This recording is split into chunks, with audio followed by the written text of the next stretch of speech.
Assalamualaikum warahmatullahi wabarakatuh. Perkenalkan, nama saya Rahman Kurniawan, Fakultas Ilmu Komputer, Teknik Informatika dari Universitas Bina Dharma Palembang. Sebelumnya saya ingin mengucapkan terima kasih kepada dosen pembimbing saya, yaitu Bapak Usman Effendi MKom dan Bapak Ari Muzakir Eskom MCS. Pada kesempatan kali ini saya akan mempresentasikan hasil dari jurnal saya. Baiklah, langsung saja. Di sini judul penelitian saya yaitu adalah Rekayasa Perangkat Lunak Monitoring dan Pelaporan Kebersihan dan Pertamanan Kota Palembang dengan Teknologi Mobile Cross Platform. Baiklah, langsung saja.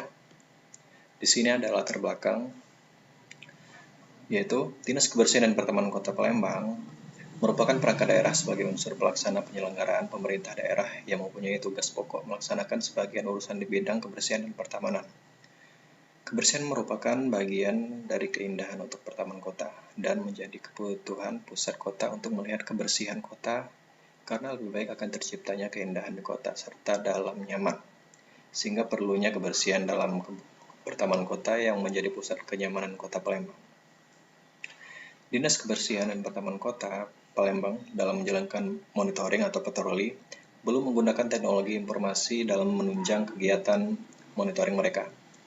Pelaporan khususnya kebersihan dan pertamanan kota Palembang saat ini perlu melakukan berbagai perubahan dalam proses pelaporan.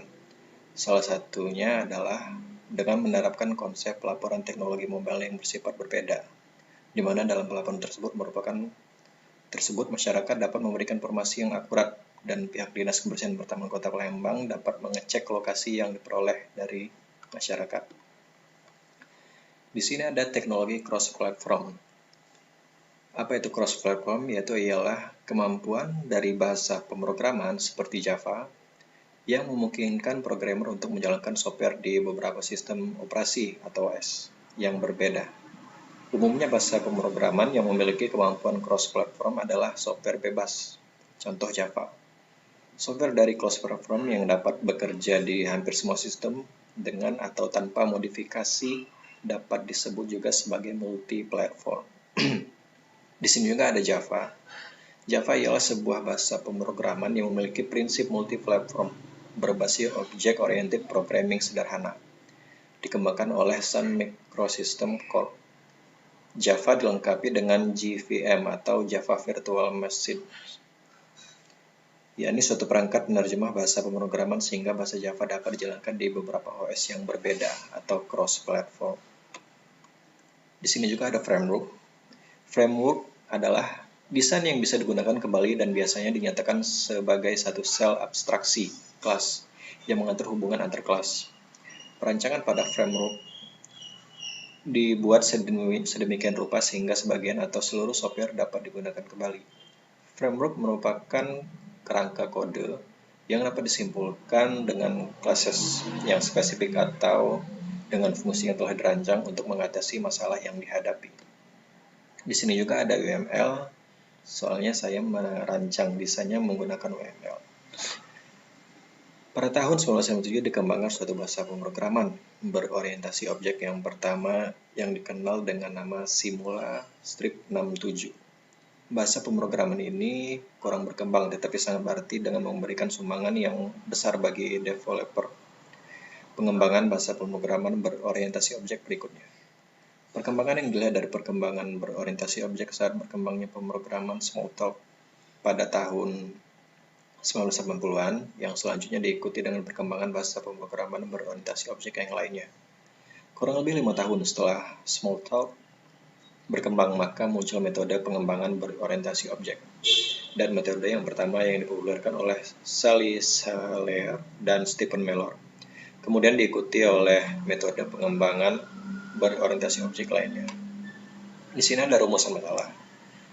Dari uraian permasalahan di atas, maka penulis dapat merumuskan masalah yang ada untuk dijadikan titik tolak pembahasan dalam penulisan penelitian, yaitu bagaimana membangun rekayasa perangkat lunak monitoring dan pelaporan kebersihan dan pertamanan Kota Palembang dengan teknologi mobile cross platform. Di sini ada batasan masalah.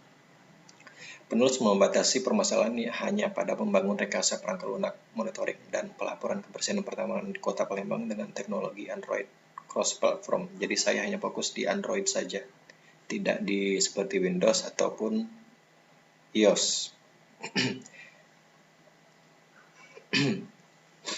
Yaitu batasan masalah yang akan dibahas meliputi yang pertama adalah monitoring lingkungan kebersihan di pusat-pusat publik dan permasalahan pertamanan baik di jalan atau di pusat publik.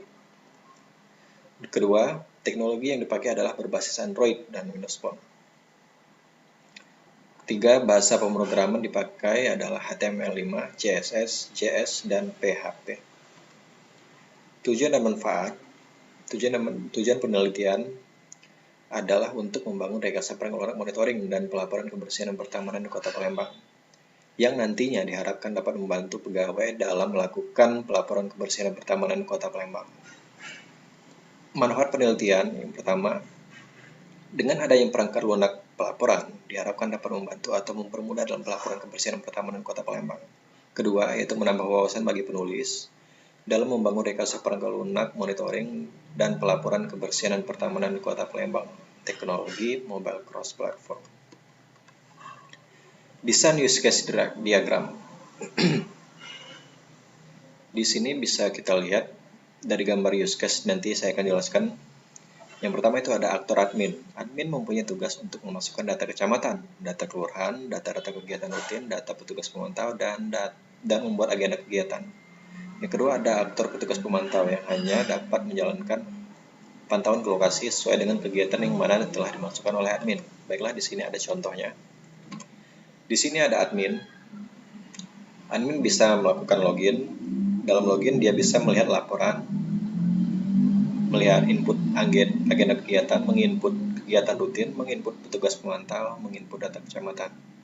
Sedangkan di sini ada petugas pemantau.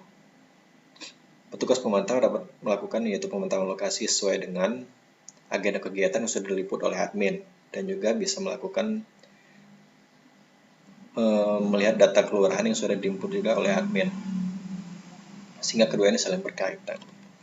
Di sini ada user interface petugas pemantau. Di sini ada yang pertama itu untuk login dulu bagi admin. Setelah login, di sini ada tampilan beranda, ada tampilan kegiatan, report monitoring. Report monitoring yaitu adalah kegiatan yang sudah berhasil dilaksanakan oleh pemantau yang bisa dilihat oleh admin.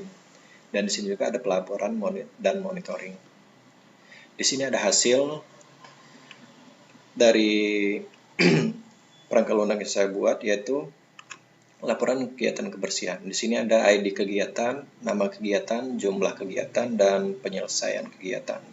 Jadi di sini ada kegiatan, yaitu misalkan nama kegiatannya pengangkutan sampah. Pengangkutan sampah yaitu ID kegiatannya 101, di mana setiap kegiatan itu mempunyai ID yang berbeda-beda.